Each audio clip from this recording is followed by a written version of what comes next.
Let's go to Labor state governments and what they're planning to do about housing, about your rental properties, and now, of course, if you've got an Airbnb, they're coming after you in Victoria with a tax. Now, this is a big issue because in a lot of regional areas which are really doing well with tourism, there's not a commercial property for people to stay at. So they rely on these sorts of properties to stay at, and they need the tourism. Well, I reckon a lot of them will exit the market. In Queensland, the Greens want a similar tax on anyone who advertises their home on an Airbnb for more and gets back more than about $10,000 a year.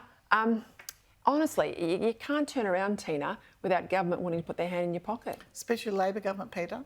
They'll hit you everywhere and anywhere to get your money. It's absolutely disgraceful, you know. And the tough times have been through. No business or little family cottage industry needs this after COVID.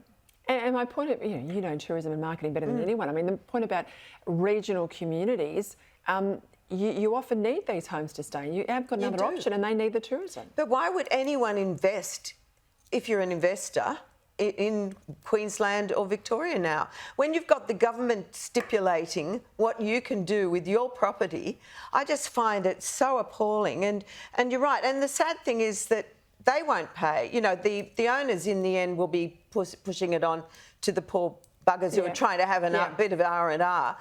I just find it so stupid, and it's because of the incompetence of governments that have not been able to handle housing properly, that they're now shifting it on to other people. You know, it's just shocking that we have a situation where we're bringing in, another 1.5 million people and we have no houses for them. What the hell are we going to do? It'll be like America, people living in tents or camping outside on streets.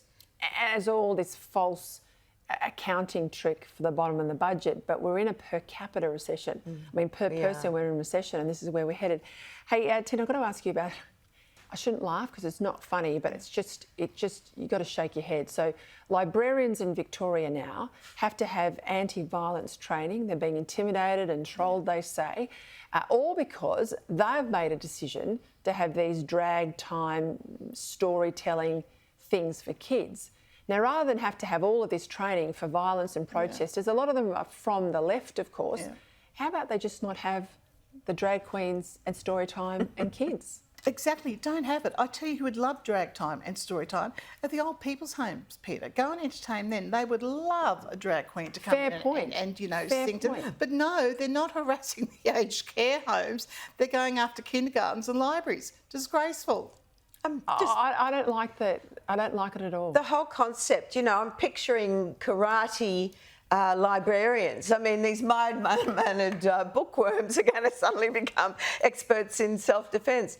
But, you know, I think this is so insidious, this creep of sexualising our kids and you know, teaching them about dysphoria, gender. Down. You know, it's just all sick, and I think parents need to be really vigilant about this now.